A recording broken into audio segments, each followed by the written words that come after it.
two hot bodies and you think, oh, we're gonna be, bucking on each other and slamming bodies and getting down. And at the end of the day, it's like neither one can care for each other because they're too busy looking to see who looks better having sex. You can't even have an orgasm because you're too busy worried about who has more vascularity.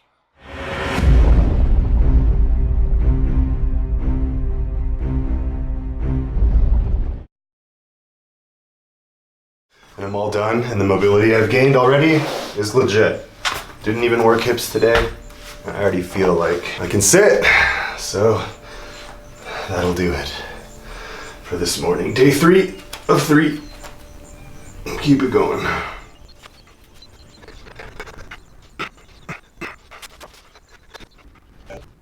Alright everyone, so yoga went really well, and obviously I'm now doing these physical therapy exercises. This took me about an hour from start to finish. So I started these exercises around 9, and now it's just a little bit past 10, but it's all good. This is day 3 of my little yoga challenge, and when I went to do these physical therapy exercises right after, my body felt so amazing. So usually when I start my day with getting on the ground to do these PT exercises, I'm in my own way. My gut, my breathing, my rib cage, my diaphragm feels like I had a cheat meal and like I'm out of breath. Not really healthy, not alarming, but I just know it's not how I felt when I was 150 pounds. So after yoga, did these physical therapy exercises, and I never felt more free on the ground while doing these exercises. So if you guys start your day confused, worried, anxious, get on some yoga, get on some physical therapy, get on a proper stretching routine, go do some cardio. But I'm telling you, this is more important than cardio if you don't do it whatsoever. So take note and just do the work, and you'll feel better for it.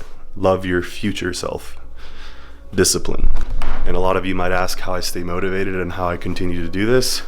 You guys, the haters, losing views, gaining views, I make my motivation, but I use you guys as a tool, and I think everyone benefits. Let's keep going. All right, it's finally time to go bench press.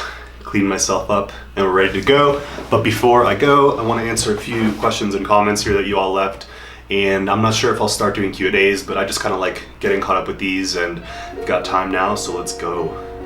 Food for the views, the tube is effed up. I don't really know how I feel about that. I think everyone likes eating. Eating's a big interest in a lot of people's lives, whether it's for fitness, weight loss, just a general interest in cooking, international food cultures, nostalgia, sentimental things.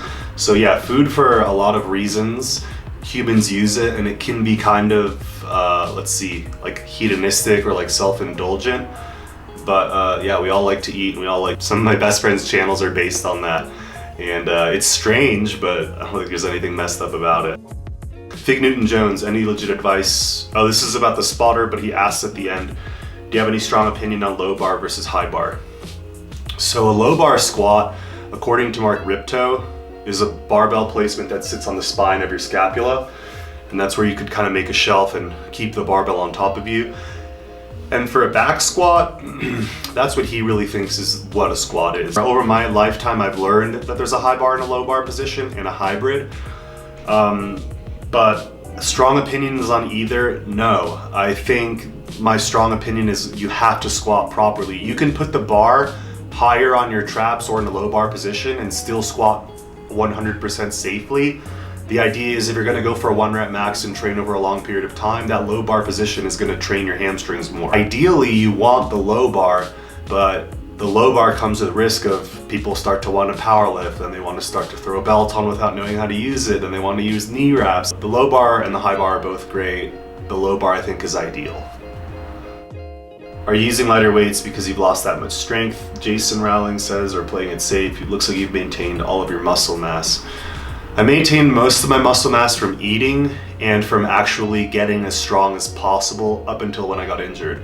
So I've been about this size for a year, and coming up into the fall last year, my bench blew up, my overhead press went up, and I was making progress on a lot of things, then I got injured. So in my recovery, I may have lost a couple pounds of muscle, but I put on a couple pounds of muscle. So in the last maybe 6 months before my injury. So it's been like a small up and down roller coaster for a couple years.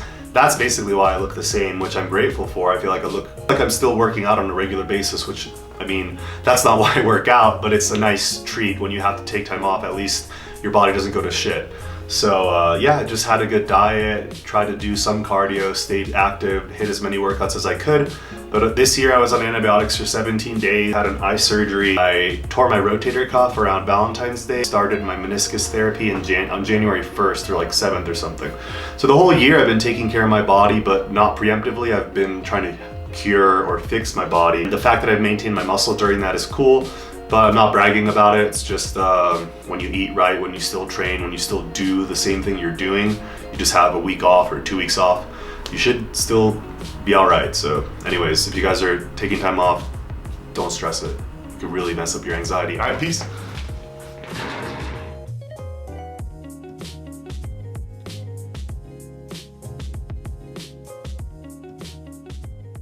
This is such a cool car.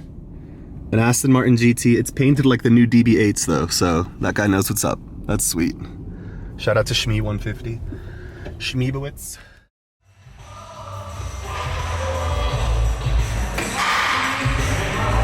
Alright guys, we're gonna get into this voiceover right now, and I'm gonna walk you through how we benched today. I just got back from work, so I went for a little walk. That's why I have the nice coat on, which is a really sweet deal. So I'm gonna do this really quick before my friend comes over.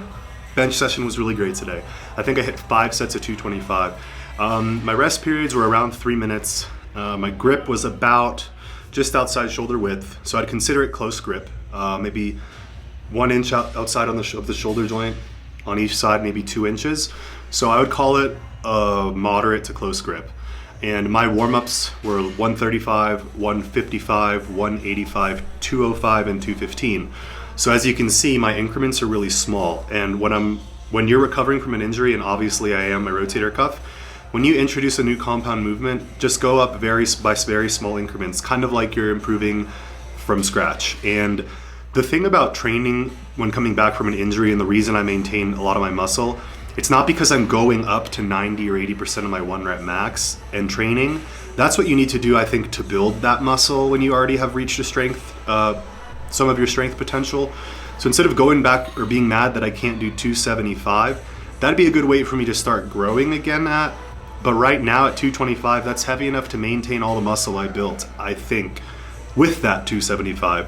So once you get over a plateau, whether it's with food, weight gain, strength, or whether you're increasing supplements or something like that, as soon as you do something that is going to be progressive, just be patient. So now that I'm benching again and I'm using 225, I can maintain or just get better with the muscle I have at doing this weight. So all that muscle I built that got me to 275, I'm using it now, but now I'm working with 225, and I'm just relearning how to be patient and let my ego at the door. So I have the strength in the tank, but I don't want to go on E and just give it 100% gas. I have no problem benching 225. And then it was into the overhead press. So just filmed my 145 by 4 here. Again, if you look at my body, this is a strict, are we out live here? This is an extremely strict overhead press. So this isn't even a question how deep my form is and how much, if you look at my hips, they don't move whatsoever. It actually just looks like I'm standing still. So that is how you try to do the overhead press. I always see people squirming that do it, and not enough people do it. So if you're gonna do it carefully. Chin-ups on my push days, I never have just a push day unless for some reason like I wanna train back with someone the next day or a friend of mine, or for a certain schedule I have to get training in the next day. Maybe I would do like legs and back with a back movement or deadlift.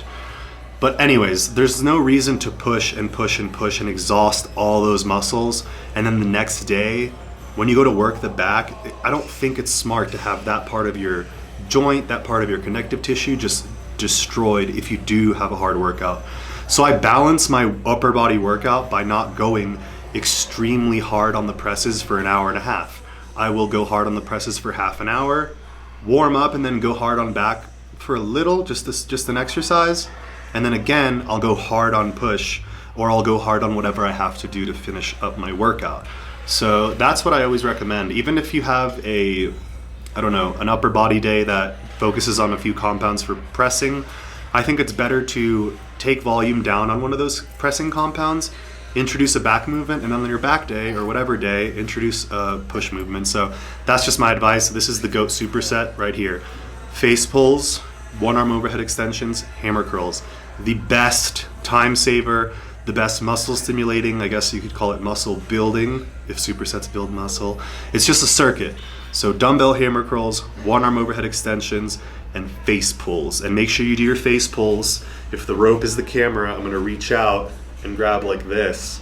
And when I pull towards my face, it's kind of like you're bringing your hands in and then sliding them away, okay? So that's what you do with the rope, here and here. I always see people cheating and grabbing it overhand. Grab it like you're clapping. Deuces.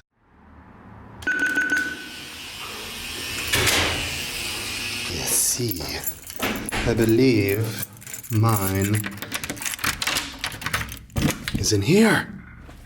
Yes.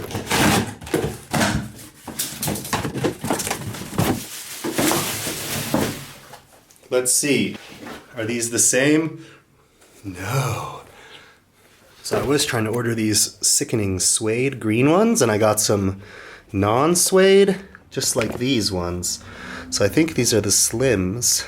I don't really know the difference, but these look good. These with white look good too.